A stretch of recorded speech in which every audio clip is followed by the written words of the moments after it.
What is the biggest mystery for you in the world? The biggest mystery in the world? Well, if I told you that, I wouldn't have a next novel.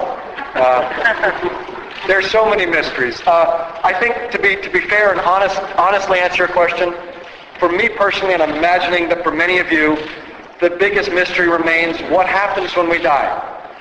When we die, do all of our hopes and dreams just disappear, or is there something beyond that? And unfortunately, there really is only one way to know. And we're all headed there eventually, and I'll see you there. That's not too soon, I hope. That's right. If you think about Roberta Langdona, he looks like a mentor. Oh,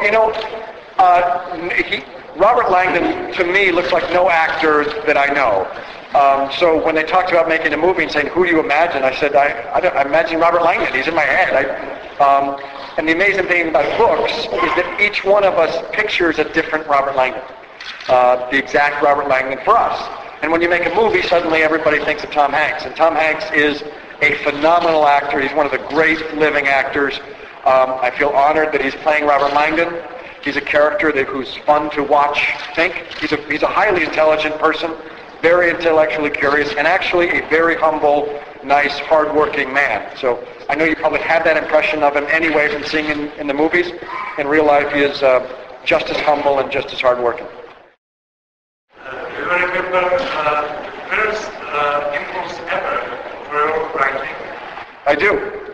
When I was 5 years old, this is the truth, I wrote a book. Now, I didn't write, I dictated it to my mother. I said, I want to write a book. And my mom said, okay. And she got a piece of paper, a bunch of stacks of paper. And I said, this is what's going to happen. So I tell her, and I dictated a story, and she wrote it down, and I did illustrations to the story. And when I was done, it was, I think, 14 or 15 pages. She bound it for me with cardboard and yarn, and bound it, created a book, and I drew a book cover. And the name of this book, and I still have this book, by the way, it's actually here with me in Prague. I travel with it. It's called The Giraffe, the Pig, and the Pants on Fire. I don't know where that came from, but it's a story about a giraffe, a pig, and some pants that are on fire that are all friends.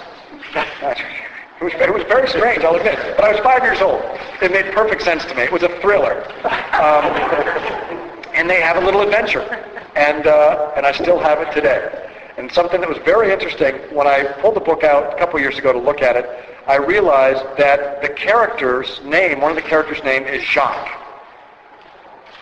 I thought, Jacques, where have I heard that name? And I realized I used that name in Da Vinci Code. It was Jacques Sonnier was the curator of the Louvre.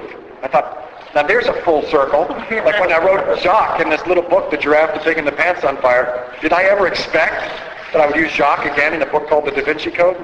No, that's how it happened.